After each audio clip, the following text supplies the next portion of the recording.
एक समय की बात है। पहाड़ी किनारे एक बहुत ही सुंदर जंगल था।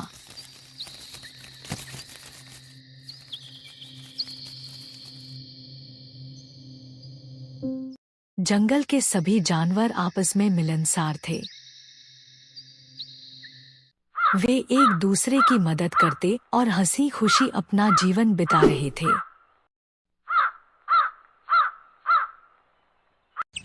उसी जंगल में एक बहुत पुराना एक बरगद का पेड़ था। पेड़ बहुत बड़ा और मजबूत था। पेड़ पर कई सारे पंछी रहते थे। उसी पेड़ पर एक कबूतरों का झुंड भी रहता था। उस झुंड में एक सबसे वृद्ध कबूतर था, जो उन सभी कबूतरों में सबसे समझदार और उम्रदराज था। हर सुबह समझदार कबूतर जंगल में जाता और अपने झुंड के लिए दानों की खोज करता।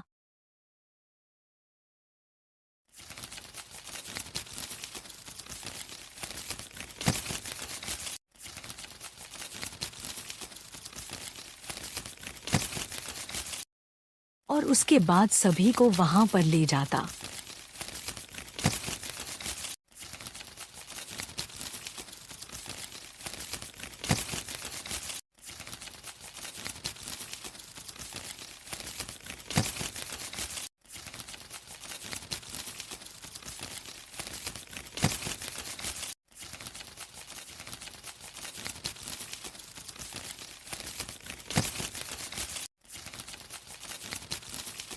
और पूरा झुंड दाना दाना चुगने के बाद वापस अपने पेड़ की ओर फिर से लौट आते।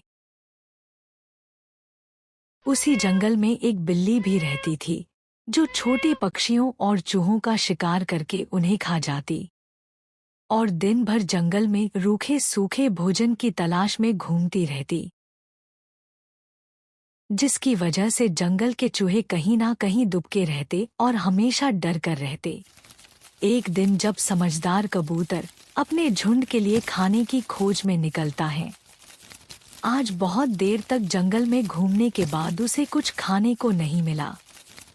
तब उसने नदी किनारे पेड़ पर बैठकर विचार किया।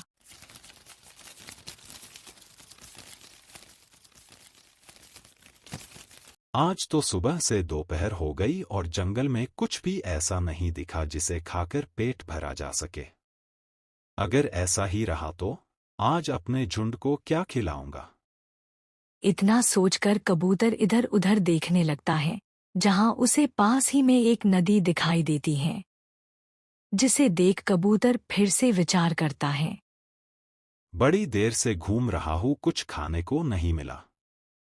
लगता है जंगल में आज पूरा दिन ऐसे ही घूमते हुए निकल जाएगा। चलो नदी किनारे जाकर देखता हूँ, शायद वहाँ कुछ खाने को मिल जाए और आज मैं अपने झुंड के खाने का इंतजाम कर सकूं।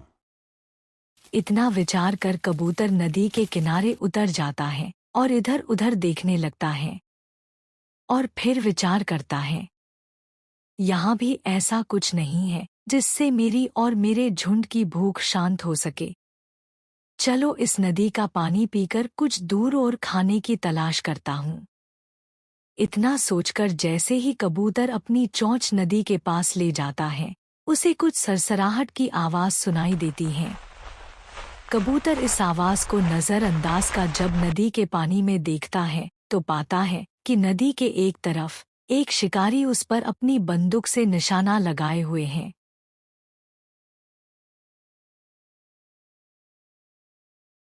और दूसरी तरफ जंगल की बिल्ली उसके लिए घात लगाकर बैठी है। कबूतर ये सब देखकर घबरा जाता है और मन ही मन प्रार्थना करने लगता है। हे भगवान, ये आज मैं कैसी मुसीबत में फंस गया।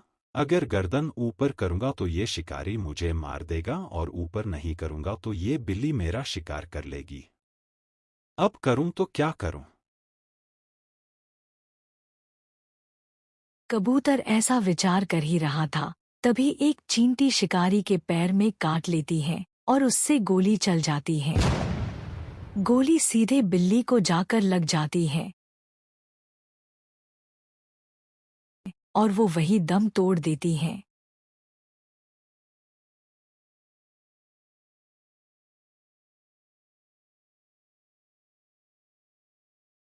इधर शिकारी निशाना चूकने की वजह से वहां से चला जाता है। इस तरह कबूतर की जान बच जाती है और वो भगवान को धन्यवाद देता है। तभी वहां एक चूहा आता है और कबूतर से कहता है, कबूतर भाई, आज तुम्हारे वजह से सभी चूहों को इस दुष्ट बिल्ली से छुटकारा मिल गया। तुम्हारा बहुत बहुत धन्यवाद। तब कबूतर कहता है, अरे नहीं चूहे राजा, मेरा कैसा धन्यवाद, मैंने कुछ नहीं किया, ये सब तो अपने आप हो गया, मैं तो बस यहाँ पानी पीने और दाने की तलाश में आया था। चूहा कहता है, वो सब तो ठीक है कबूतर भाई, अगर तुम ना आते तो ना ही वो शिकारी गोली चलता और ना ही ये बिल्ली मरती। आज आपकी वजह से ही ये जंगल इस बिल्ली के आतंक से मुक्त हुआ है। मैं यहीं पास में रहता हूँ और अगर तुम्हें मेरी कभी भी सहायता की जरूरत पड़े तो मुझे जरूर से याद करना। और हाँ, यहीं से कुछ दूरी पर इस शिकारी का खेत है जहाँ तुम्हें चुगने के लिए अनाज मिल जाएगा, जिससे तुम अपनी भूख मिटा सकते हो। चूहे की बात सुन कबूतर अपने झुंड के पास लौट जाता है और उन सबको उस जगह ले जाकर दाना चुगा लाता है।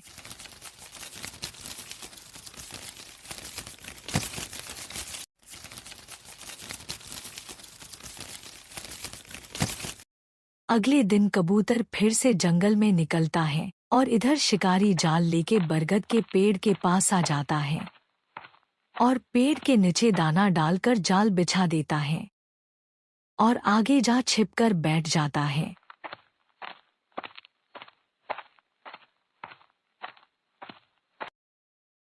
पेड़ के ऊपर बैठे कबूतर दानों को देख लालच में आ जाते हैं और बिना कुछ विचार किए दाना चुगने पेड़ से नीचे उतर दाना चुगने लगते हैं और जाल में फंस जाते हैं। थोड़ी देर बाद वहां कबूतर वापस अपने पेड़ पर आता है और अपने झुंड को जाल में फंसा पाता है। कबूतर समझ नहीं पा रहा था कि कैसे अपने झुंड को जाल से छुड़ाए। तभी उसे अपने दोस्त चूहे की याद आती है जो इस जाल को काट सकता था। इतना विचार करके कबूतर अपने झुंड से कहता है, मेरे प्यारे दोस्तों, घबराओ नहीं, मैं तुम्हें इस मुसीबत से निकाल लूंगा। बस तुम्हें मेरे पीछे उड़कर आना होगा। तुम सब एक साथ उड़ान भरो और मेरे पीछे इस जाल सहित उड़कर आ जाओ। इतना कहकर कबूतर उड़ान शुरू करता है और सभी कबूतर एक साथ जाल सहित उड़ाते हैं। कबूतर अपने झुंड को चूहे के पास ले आता है, जहां चूहा राजा जाल को काट कबूतरों को मुक्त कर देता है। इस तरह कबूतरों की जान बच जाती है और वो फिर कभी लालच नहीं करने का फैसला करते हैं। कहानी से सीख, कभी भी लालच में आकर बिना सोचे समझे कोई फैसला नहीं करना चाहिए और धैर्य रखने से मुसीबत को टाला जा सकता है। कबूतरों का बदला। जंगल के एक कोने में एक पेड़ पर एक जोड़ा कबूतर रहता था। उनका नाम बबली और बंटी था। वे जंगल में खुशी खुशी अपना जीवन बीता रहे थे। बबली को बस एक ही चिंता हमेशा सताती रहती, वो थी उसके अंडों की। जंगल के दूसरे कोने में एक कालू कौआ रहा करता था, जो दूसरे छोटे पंछियों के अंडों को खा जाया करता।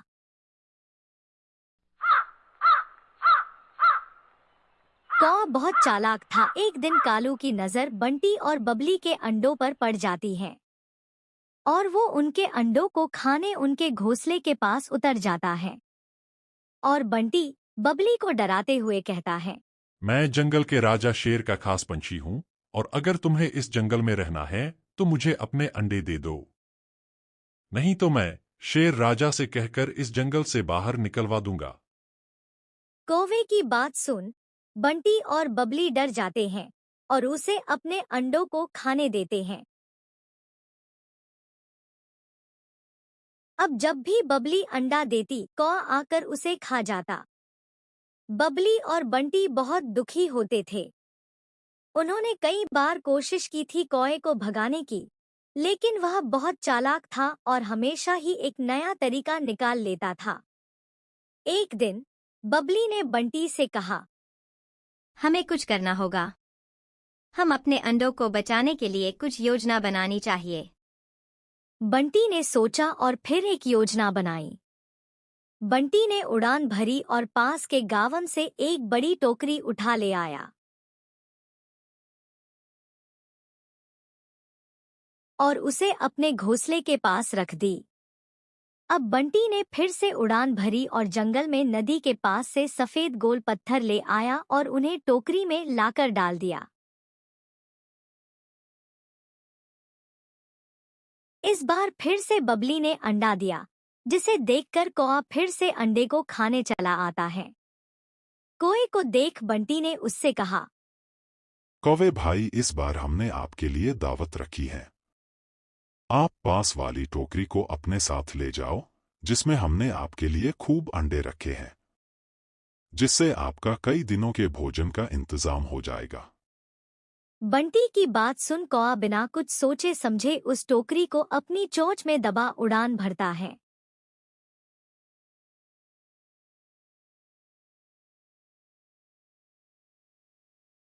और थोड़ी दूर जाते हैं, धम से नीचे गिर जाता है और घायल हो जाता है। नीचे गिरने के वजह से कौवे के पंख टूट जाते हैं और वो फिर कभी नहीं उड़ पाता है और एक दिन किसी जंगली जानवर का शिकार बन जाता है। इस घटना के बाद कौआ जंगल में कभी नहीं दिखा। बबली और बंटी को अपने अंडों को बचाने में कामयाबी मिल गई थी। वे अब शांति से अपना जीवन जिया करते थे।